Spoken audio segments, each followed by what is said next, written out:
The Nether in Minecraft is incredibly dangerous and scary. I mean, it has to be. It's Minecraft's version of literal hell. The seemingly endless lava lakes, the fire that's just waiting for you to burn. And can we not ignore that every single mob in the Nether just wants to kill you? Except this guy, of course. He's great. So I think we can all agree that the Nether in Minecraft is quite dangerous. So today, I thought I'd try my best to help you guys out and provide 15 tips for surviving Minecraft's Nether. Number 1. Gold armor.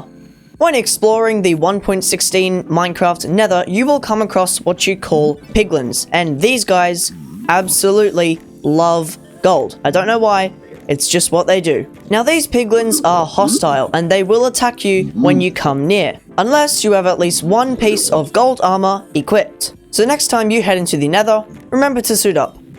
Number 2. Enchanted Bow.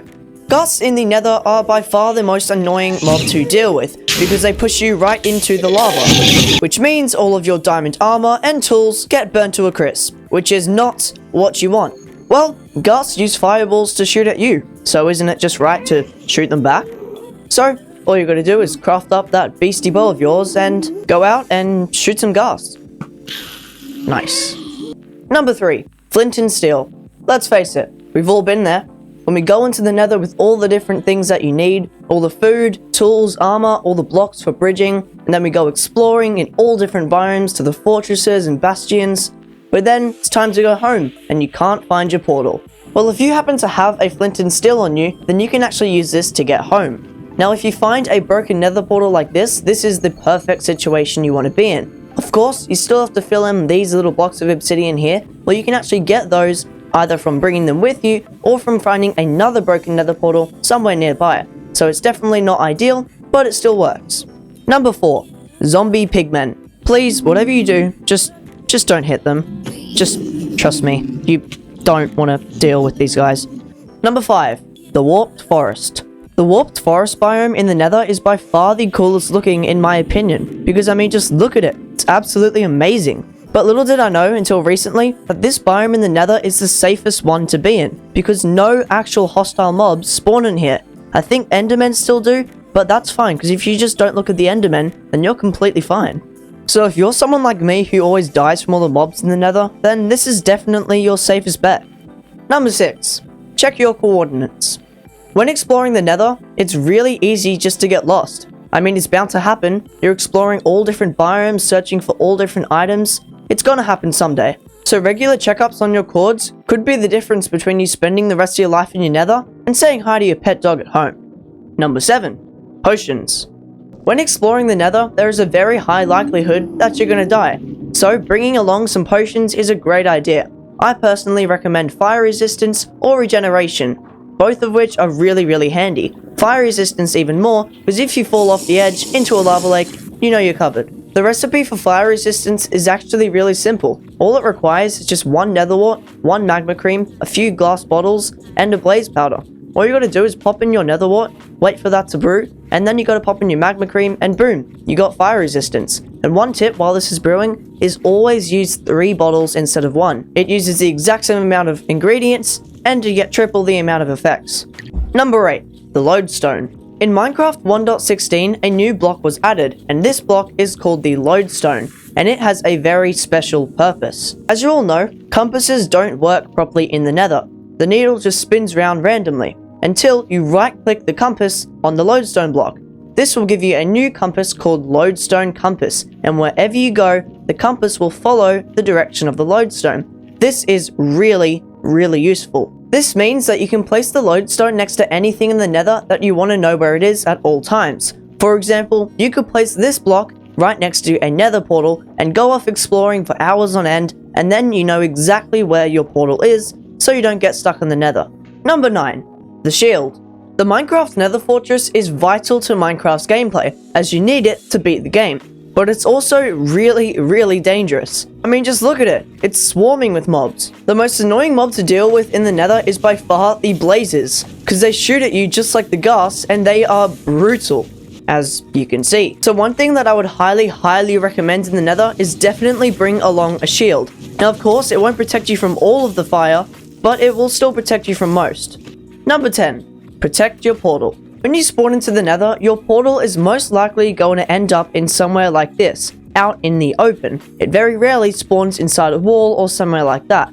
Now this is kind of good for looking at your surroundings and exploring, but it's not very good in terms of ghasts. You see, ghasts can't actually blow up the obsidian rectangle of your portal, but they can blow up the purple inside, which means if you're finishing your work in the Nether and you want to go home through your portal and a ghast happens to follow you, tries to shoot you, and accidentally blows up the portal, then you're stuck in the Nether.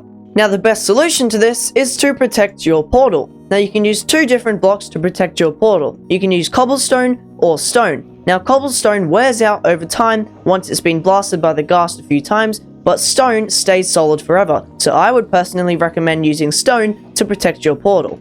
Now protecting your portal could just be building a box around like this, and this is actually what I would go for. So all you have to do is just build a box around your portal to protect it so that every time you come in and out, you're safe. There we go, we now have our portal fully protected and encased in stone. Now you can see the portal itself has been wrapped and encased in stone around the all different sides, and we even have some iron doors here just for extra protection so no other mobs can get in. On the inside we have some chests just for all of our nethery bits, and a little crafting table to do whatever we need to do. Take that, stupid ghasts, no more blowing up my portal. Number 11, location markers. If you're like me and you get lost a lot in the Nether, then you could use location markers to find your way around. But what is a location marker? Well, it can basically be whatever you want it to be, as long as it lets you know where you are. An example for a marker could be a big lime green concrete pillar, because this stands out really well against all the dark, dull colors of the Nether. Oh geez, they really stand out.